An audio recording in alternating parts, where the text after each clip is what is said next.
Olá pessoal, boa tarde, professor Marco Aurélio. Estou aqui neste momento para iniciar uma série de aulas de genética.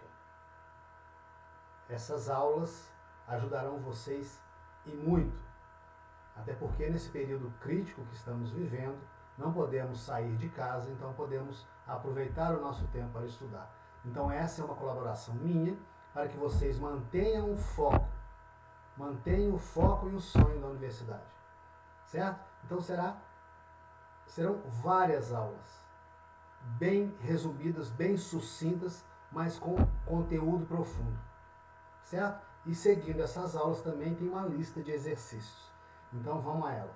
Essa primeira aula é sobre lei de Mendel. A gente sabe que Mendel foi um monge austríaco que tinha suas obrigações religiosas e no tempo vago ele cultivava as ervilhas.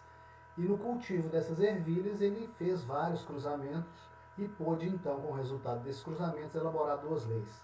A primeira e a segunda lei de Mendel. A primeira lei de Mendel, ela é definida da seguinte forma: cada caráter é condicionada por um par de fatores que se segregam para a formação dos gametas. Certo? O que é caráter? É uma característica. Por exemplo, cor da semente. É determinada por um par de fatores. O que são os fatores? Hoje a gente sabe que são os alelos. E vocês também já sabem o que são alelos. Como que se define um alelo? Diferentes formas de manifestação de um gene. Isso aí. Então, esses alelos se separam para formar os gametas. Olha só que legal. Ah, mas tem jeito de provar essa lei?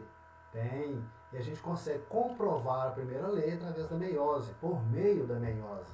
Olha como é que funciona. Eu tenho uma célula, certo? E nessa célula eu tenho dois cromossomos, cada cromossomo com um alelo do gene A. Então eu tenho o gene A, o alelo Azinho e o alelo Azão. Essa célula, antes de se dividir, ela passa por um processo de duplicação dos cromossomos. E o que vai acontecer? Vai ficar um cromossomo duplo com os alelos Azinho, um cromossomo duplo com os alelos Azão. Aí sim acontece a primeira divisão meiótica, que a gente chama de divisão reducional, que vai reduzir pela metade o número de cromossomos da célula.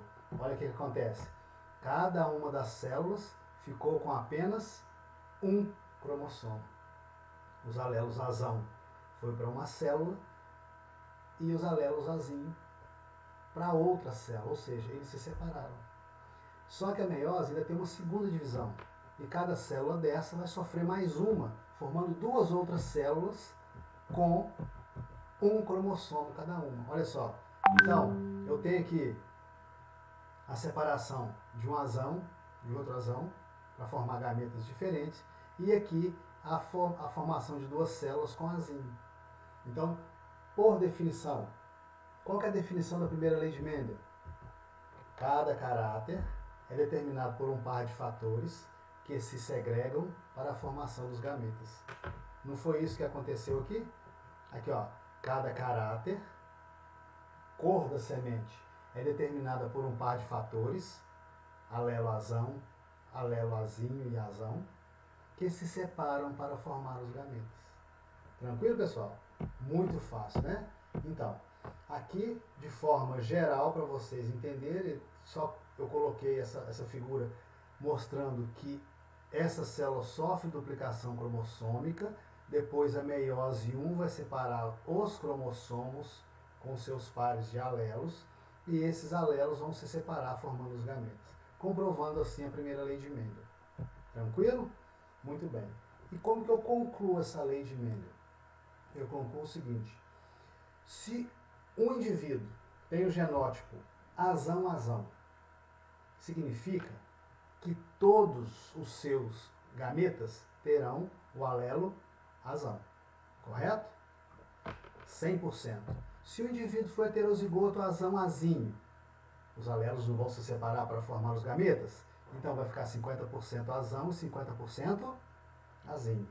Tranquilo? Tranquilo. E se o indivíduo for homozigoto recessivo? 100% azinho. Ou seja, os alelos se separam para formar os gametas. Não esqueçam essa definição. Tranquilo? Agora vamos para a prática? Então vamos lá. um exemplo de monohibridismo. Monohibridismo é o seguinte, nós vamos estudar um gene com 2 alelos. É a primeira lei. Tranquilo? Então vamos lá. O exemplo diz assim: vamos admitir que na espécie humana a pigmentação da pele seja condicionada por um alelo dominante azão. O que eu faço? Já começo separando os dados do problema. Ó, o azão, o indivíduo vai ser pigmentado. Ao passo que a apigmentação, ou seja, o albinismo, seja condicionado pelo seu recessivo azinho. Ó, albinismo. Se o indivíduo pigmentado heterozigoto, qual que é o genótipo dele? Ah, qual que é a definição de genótipo? Você lembra? Muito bem. Genótipo é o quê? Conjunto de alelos. Muito bem. Então vamos lá. Se o indivíduo pigmentado heterozigoto casar-se com uma mulher de genótipo idêntico ao seu, portanto, a mulher tem um genótipo idêntico ao do marido. Qual a probabilidade de que esse casal tenha uma criança albina? Então o que eu fiz? Eu li o problema, eu separei os dados, eu identifiquei o genótipo dos genitores. O que eu vou fazer agora? O cruzamento. E para o cruzamento eu uso simplesmente o quadro de Punnett. Eu faço assim, olha que legal. Ó, eu separo os alelos para formar os gametas do homem. Então, azão, azinho. E da mulher? Da mulher vai ser azão e azinho.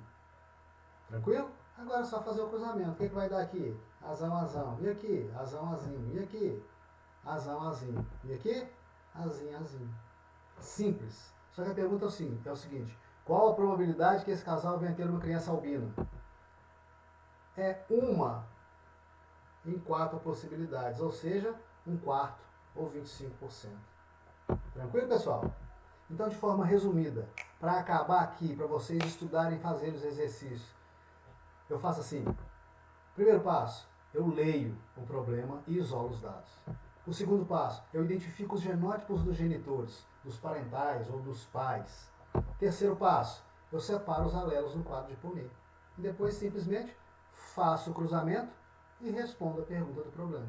Simples assim. Agora, deliciem-se com os exercícios que eu vou enviar na lista anexa a essa aula. Valeu? Muito obrigado. Foi um prazer estar com vocês. Esperem a próxima aula. Valeu!